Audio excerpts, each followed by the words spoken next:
Many tend to think that buying a new car is a daunting task, like it's an Indiana Jones experience where you need to be on the lookout for hidden pitfalls. But that really isn't the case.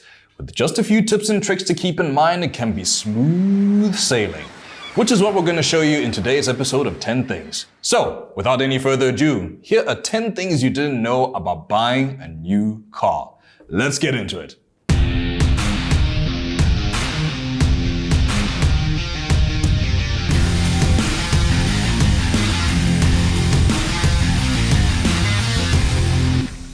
Welcome back to the channel. I'm your host Tay, and if you're new here and you like what you see, please do the cool YouTube thing and like, share, subscribe, and hit that notification bell so you never miss another episode. Now, let's begin. Thing number 1, do your research. A car is a big ticket item and shouldn't be an impulse buy. Ask yourself, what do you need from a car? If you have any special needs, you need to be even more informed. This is especially true for parents of young kids who need features like ISOFIX or outdoors people who are trying to choose between a 4x4 or crossover. Thing number 2, not all salespeople are sharks. In fact, most sales staff are just as worried about customers not being upfront and honest. Even though they may not know everything, give them a chance to help you. It's important to build a relationship with your salesperson so that when you have questions, you have a point of contact at your dealership. Thing number 3, you must test drive a car before buying it. Make sure you drive it around the test drive route, but also ask to take it out and see how it feels on the highway. We spend so much time behind the wheel that you need to be certain the car is fit for purpose and comfortable to drive. Thing number 4, you can't reserve a car unless you sign and commit.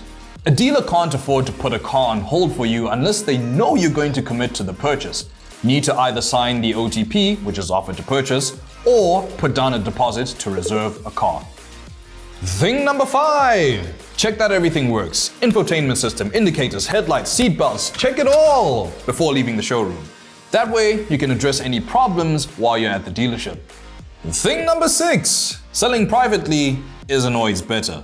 You might get a better price through a private sale, but trading it in is far easier and safer. Thing number 7, be willing to be flexible. Do your research and find a model that ticks as many boxes on your wish list as possible, while still falling within an affordable price range. At the end of the day, there's no point in driving a luxury sports car for 6 months, only to have it repossessed, along with half of your assets, when you can't afford the monthly installments. Thing number 8, the cost of getting your car on the road comes with additional charges. Whether you're paying cash or opting for finance, a dealer handling fee is charged on every purchase. This covers everything, including the vehicle registration, licensing fees, and roadworthiness testing, which is pre-delivery inspection. This doesn't come standard as part of your car price, so you need to allow for these costs in your budget.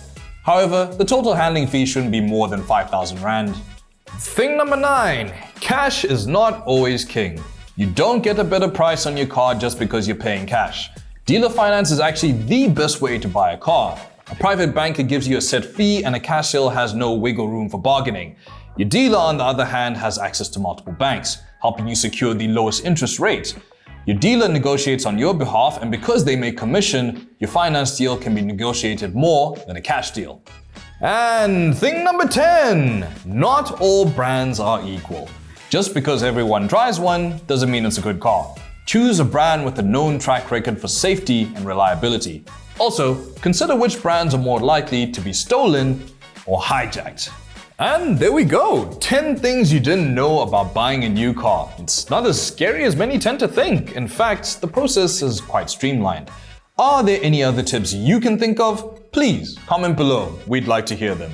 But that's all the time we have for now. Thank you very much for watching. We'll see you again soon. Until then, happy motoring.